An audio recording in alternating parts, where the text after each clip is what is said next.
All right, story time, y'all. So it's October 2010. I had just got my license like 2 weeks before, so I asked my dad, I'm like, yo, can I use a car? I want to go see a movie. He's like, yeah, just be home by 11. I was going to see Paranormal Activity 2. It didn't start until 8 p.m. I only lived 20 minutes away from the theater, so I had plenty of time. It was only 4 o'clock. So being as though I just got my license, what do I want to do? I want to go pick the homies up and drive around and just dick off. So I go pick them up. We drive around for a couple hours. I go drop them off. I'm heading to the movie now. It's probably like 7:15.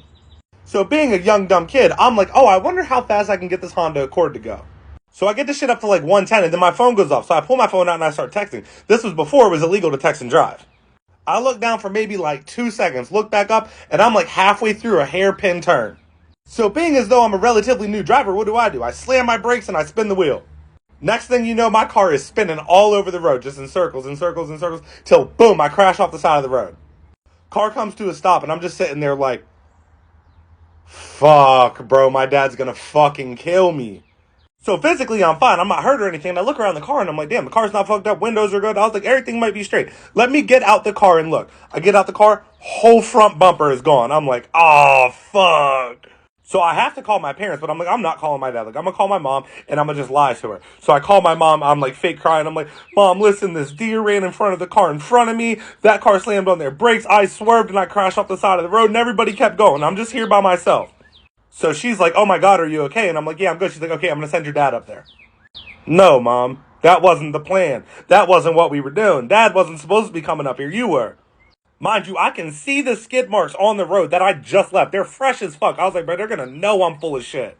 So while I was waiting for him to show up, I hide my cigarettes. So I was like, there ain't no way in hell you catching me with cigarettes after I just crashed your car. Like, ain't happening. And I hear this sound from the woods, so I'm like, what the fuck? This dude on a four-wheeler pulls up. He's like, hey, are you okay? And I was like, yeah, I'm good. I'm just waiting for my dad. He's like, did you just hit that deer? And I was like, what do you mean? He's like, oh, deer just came limping through the woods. So quick thinking, I'm like, no, the car in front of me hit the deer. I just swerved off the road. I'm like, yo, do you mind just chilling here until my dad gets here so you can verify this story? He's like, yeah, man, no problem. I don't want to just leave you sitting out here by yourself. So my dad gets there. He's like, get the fuck in the truck. So I go get in the truck. I see him talking to the dude. So a few minutes later, my dad comes, he gets back in the truck, and he's like, I'm just glad you're okay. You just got to be really careful. There's a lot of deer through here. I'm sitting there like, oh my God, I just dodged a fucking bullet. I did eventually tell him the truth, but it was after I'd already been in prison for like a year, because like, what are you going to do? You going to ground me? Bro, I'm grounded from society. I'm not worried about you going to beat me in the visitor room. You know what I mean? Not going to happen. So I felt like it was safe to tell him. He just laughed about it then. If you're still here watching, I appreciate you, and if you haven't already heard, I'm doing a $2,000 giveaway on March 30th. All you have to do is click the link in my bio, download and sign up for the Oberate app. As soon as you do that, it sends me an email. I'm going to start doing giveaways every month, so even if you don't win this month, you might next month. Honestly, I make money, you make money, and the app gets promoted. It's a win-win. Thanks, y'all.